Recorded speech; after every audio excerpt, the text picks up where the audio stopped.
इसके समझने का ये नहीं है कि ये ना समझ लेना कि हमें परिवार की आवश्यकता नहीं है। ये विचार करना कि ये सभी बच्चे भगवान के हैं, आप भी भगवान के बच्चे हो। आपके संयोग संस्कार से कोई किसी भी भूमिका में है, कोई भी अभिनय कर रहा है, कोई बेटे का, कोई बेटी का, कोई पति और पत्नी का, सास और ससुर का, माता और पिता, चाचा ताऊ, भतीजों का, तो ये तो आपका यहाँ का बनाया हुआ नाते रिश्ते और संस्कार हैं। ये सोच करके ये सभी परमात्मा के बच्चे हैं।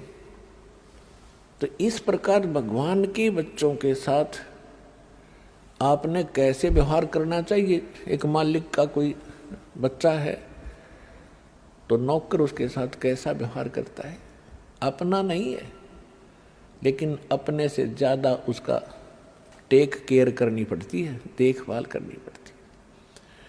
तो ये तो इस संकेत, समझदार को संकेत बहुत है इस संसार में, अपने परिवार में उसके साथ रहने के लिए।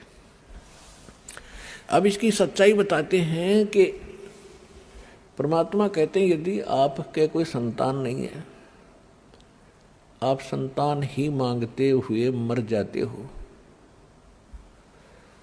और संतान मिलती नहीं क्योंकि आपके भाग्य में नहीं, आपके संस्कार में नहीं। आप ये सोचते रहते हो कि जिनके संतान है, पुत्र हैं, पुत्री हैं, ये बहुत सुखी हैं, और हमारे भी अगर संतान हो जाती तो हमारा भी वंश चल जाता, कुल उदय हो जाता। पुण्यात्माओं, ये हैं हमारे उन धर्म गुरुओं की हुई प्रेरणा, उनके दिए विचार, जो सूक्ष्म वेद के यानी अध्यात्म ज्ञान के विपरीत हैं।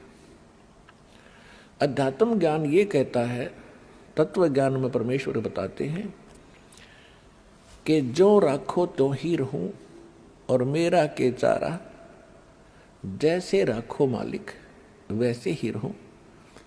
हमारा कोई इस पर जोर नहीं है, हमारा के चारा, और खाने जाद खरीद हूं गुलाम तुम्हारा, मैं तो आपका हो गया। जैसे पहले गुलामों को मोल लिया करते सेठ साहूकार, राजा, ठाकुर लोग, जैसे पशुओं को खरीदते हैं, मोल लेते हैं, फिर वो परमानेंट उसका हो जाया करता, और बेचना होता वो अलग बात थी।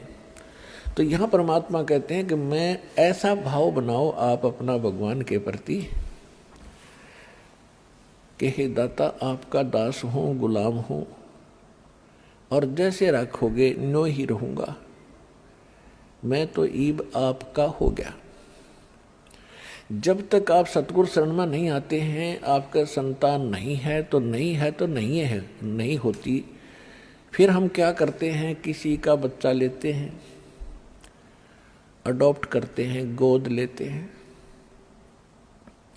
फिर आगे चल के क्या होता, जब बच्चा युवा होता है, उसके अपने संस्कार अपने हिसाब से वो चलता करता, कार्य करता है, तो लास्ट में ये आता है कि भगवान, अगर मेरा बच्चा होता, वो बूढ़ा बुढ़िया यूँ क्या करें, फिर बतलाते हैं, तो क्या ये ऐसा व्यवहार करता, यानी फिर उसके साथ भी खिंचाता नहीं। तो परमात्मा कहते हैं कि ये भूल है आपका, क्योंकि आपने लोकवेद और परंपरा का ही निर्वाह किया है। अब जब आप परमात्मा की शरण में आ जाओगे, फिर वो जो चाहेगा वो करेगा। यदि आपको संतान देना अनिवार्य समझेगा, कोई अपनी अच्छी आत्मा भेजेगा। और दूसरी बात ये होती है कि समाज ये कहता है कि जिसके संतान नहीं वो मनहूस व्यक्ति है, और यहाँ तक कहा करते थे कि उसकी शक्ल नहीं देखनी चाहिए सुबह सुबह, जिसके संतान ना हो, बे औलादे आदमी की सुबह सुबह दर्शन नहीं होने चाहिए। ये तो है लोकवेद दंत कथा, एक संसार के विचार, जगत के विचार। और भगत के विचार, सूक्ष्म वेद क्या कहता है, देखो वैसे तो सभी अच्छी आत्माएं हैं परमात्मा की, जो भगवान के चरणों में लगे हैं, मनुष्य शरीर प्राप्त है, अपना निर्वाह कर रहे हैं, ठीक ठाक रह रहे हैं, वो तो अच्छी आत्मा सभी हैं। लेकिन सूक्ष्म वेद में ये बताया है कि वो परमात्मा की दृष्टि से वो बहुत ही अच्छी किस्मत के व्यक्ति है जिनका संतान नहीं है। अपने आत्माओं हमेशा जगत और भगत का इन बातों पर आपस में विरोध और झगड़ा रहा है। ये झगड़ा रहो या ना रहो या सच्चाई है। उसका कारण क्या है कि जैसे सुखदेव ऋषि जी मां के गर्भ से निकलते ही 12 वर्ष की तक मां के गर्भ में रहे थे, और मां के पेट से बाहर आते ही वो 12 वर्ष की आयु का शरीर बन गया एकदम उसका, और उठकर चल पड़े अपनी और नाल को साथ कंधे पर डालकर कि आगे काटूंगा इसने कितने। तब उसके पिता व्यास ने कहा था कि बेटा मुझे दर्शन तो दे दे। अरे 12 वर्ष तक इंतजार करी, पुत्र होगा पुत्र होगा, पुत्र मोह में व्याकुल हूं मैं बेटा। तो सुखदेव ऋषि ने देखा नहीं अपने पिता की ओर, और चलते चलते कहा कि ऋषि जी अब मुझे यहाँ के इस जो संसार का ये जो चक्र है इसका मुझे पूर्ण ज्ञान हो गया, और अब मैं इसमें फंसूं नहीं। और ऋषि जी ना जाने कितनी बार आप मेरे बाप हो लिए, ना जाने कितनी बार मैं तेरा बाप हो लिया। ये तो बुरी बीमारी है, इब का मेरी कट न दे। मैं नहीं देखूं आपकी शकल भी, कहीं मुझे आप में मोह ना हो जा। ये मोह एक बहुत बुरी जबरदस्त बीमारी है। तो सूक्ष्म वेद में कहा है कि सुखदेव ऋषि क्या बोले, एक लेवा एक देवा दूतम, और कोई किसी का पिता नहीं पूतम। ऋण संबंध जुड़ा एक ठाठा, अंत में सब 12 बाटा। आज आप कितने प्यार से रह रहे हो, आपके बेटा बेटी कितनी अच्छे लगते हैं भी अच्छे, सबको प्यार लगता है क्योंकि यहाँ रह रहे हैं ठाठ से उनके साथ। 1 मिनट में मृत्यु हो जा, बेटा मर जाए, बेटी मर जाए, आप मर जाओ, पूरा परिवार नाश हो जाता है। वो प्यार भी है, अच्छे भी लगते हैं, फिर इसका बने क्या, व्हाट इज यूज। फिर कहाँ गया वो आपका जुगाड़, सारा जीवन खो दिया इससे काम पे। और भक्ति भी करते हैं, सत्य नहीं करते हैं, शास्त्र अनुकूल नहीं करते, नकलियों के पास करते हैं, तो वो भी व्यर्थ है। एक समय एक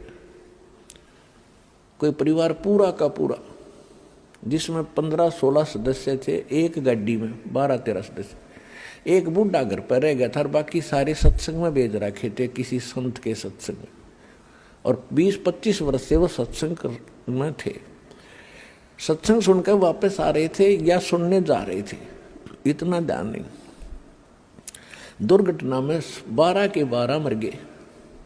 चुच्ची बच्चा का आग्रह ना, वो नाश हो गया।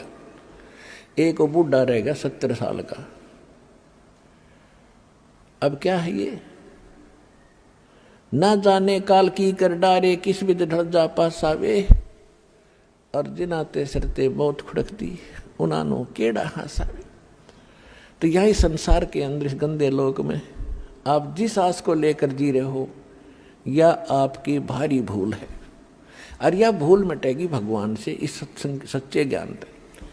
फिर बात रही कि ये भी मालिक को मालूम है कि ये 3 गुण, इन तीनों गुणों का जो त्रिगुणमयी माया का जो दबाव है, ये ब्रह्मा विष्णु महेश स्वयं नहीं बचे इससे, तो जीव नहीं बच सकता।